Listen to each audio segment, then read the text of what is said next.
Mladinski vestnik 1970. Valentin Stanič je svojim rojakom vse premalo znan in gotovo vreden, da se z njim in njegovim delovanjem natančneje seznanimo.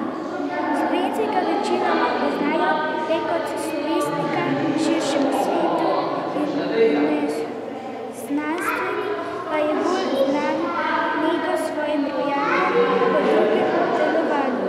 Slovim pa kot ustanovitelj veleturistične in kot najboljši veleturist v oni dobi, ko se je turistika sploh šele začenjala. Valentin Stanič